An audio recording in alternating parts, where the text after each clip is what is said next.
Aladdin એક ગરીબ છોકરો જેનું જીવન એક જાદુઈ ચિરાગ સાથે સંકળાયેલું હતું, પણ આ વાર્તા એક નવી જ આસપાસમાં લપેટાયેલી છે। શું તમે વિચાર્યું છે કે જાદુઈ ચિરાગ માત્ર ઈચ્છાઓ પૂરું કરવા માટે જ હતો કે તેમાં કંઈક વધુ રહસ્ય હતું? આ વાર્તા તમને અજાણી દુનિયામાં લઈ જશે જ્યાં સાદા ઈચ્છાઓ પાછળ એક ખતરનાક ભેદ છુપાયેલો છે। અલાદીન સામાન્ય દિવસની જેમ બજારમાં ફરી રહ્યો હતો। એ સમયે એક અજાણ્યો વ્યક્તિ તેના પાસે આવ્યો। તેની આંખો ઊંડા સમુદ્ર જેવી લાગતી અને અવાજમાં કંઈક ભયંકર રહસ્ય છુપાયેલું હતું। અલાદીન, તું જ તે છે જેની હું રાહ જોઈ રહ્યો હતો, તે અજાણ્યો માણસ બોલ્યો। હું? તમે કોણ છો? અલાદીને આશ્ચર્ય લાગ્યું। હું તારા પિતાનો જૂનો મિત્ર છું, પણ એ વાત હવે અગત્યની નથી। તારે મારી એક સહાય કરવી પડશે। એ અજાણ્યા મહેમાને અલાદીનને એક ઊંડી ગુફામાં લઈ જવાની વાત કરી। અલાદીન શંકાસ્પદ હતો, પણ સોનાના સિક્કાઓ અને ધનવાન બનવાની આશાએ તે તૈયાર થયો। ગુફાની અંદર ઘૂસતા જ અલાદીનને એક અદ્ભુત જગ્યા જોવા મળી। દિવાલો પર પ્રાચીન ચિત્રો હતા જે એક ભયાનક કથાઓ જણાવી રહ્યા હતા। ત્યાં એક પથ્થરની મેજ ઉપર એક જૂનું ચિરાગ રાખેલું હતું। તે ચિરાગ લાવીને મને આપ, અજાણ્યા મહેમાને કહ્યું। અલાદીને અફવા સાંભળી હતી કે આવા ચિરાગોમાં જાદુ હોય છે।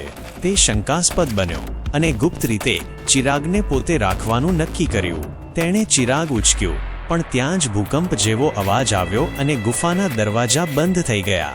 તું ધૂર્ત છે, અલાદીન, તે અજાણ્યો માણસ ચીસ પાડતો ગુસ્સે થઈ ગયો અને ગુફાની બહાર જતો રહ્યો। અલાદીને ચિરાગ સાફ કરતા જ એક ભયાનક અંધકાર ઉઠ્યો અને એક વિશાળ આકૃતિ તેની સામે ઊભી થઈ। હું જીન છું, તું મારો સ્વામી છે, તારી 3 ઈચ્છાઓ શું છે? અલાદીને આશ્ચર્ય અને ડર લાગ્યો। તે શાંત થઈને વિચારવા લાગ્યો। મારી પહેલી ઈચ્છા છે કે હું આ ગુફાની બહાર નીકળી શકું। ઝાટકામાં જ અલાદીન ઘરના આંગણામાં હાજર થયો, પણ તેને લાગ્યું કે આ જીન સામાન્ય ન હતો। તેની આંખોમાં એક બીજું જ રહસ્ય છુપાયેલું હતું।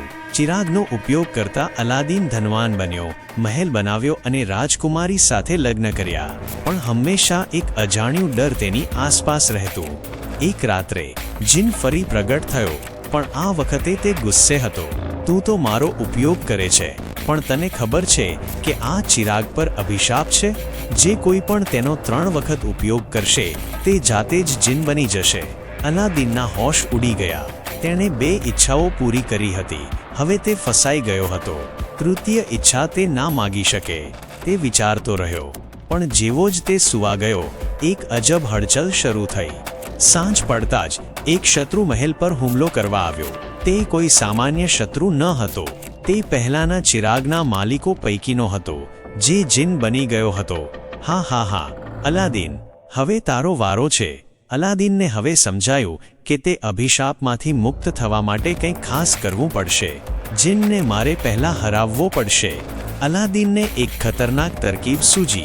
તેને જીનને કહ્યું, મારે તૃતીય ઈચ્છા છે કે તું આ ચિરાગની અંદર જ પાછો વળે અને ક્યારેય બહાર ના આવી શકે।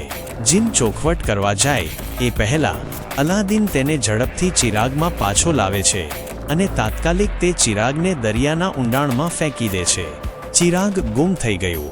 અલાદીન રાજકુમારી સાથે હંમેશ માટે રાજ સિંહાસન પર બેસી ગયો, પણ એક અંધારી રાત્રે એક અજાણ્યો અવાજ તેના મહેલમાં ગુંજ્યો।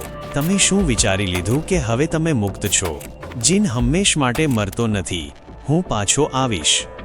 જો તમને આ વાર્તા ગમી હોય તો તેને લાઈક અને શેર કરો અને અમારી ચેનલને સબસ્ક્રાઇબ કરવાનું ભૂલશો નહીં।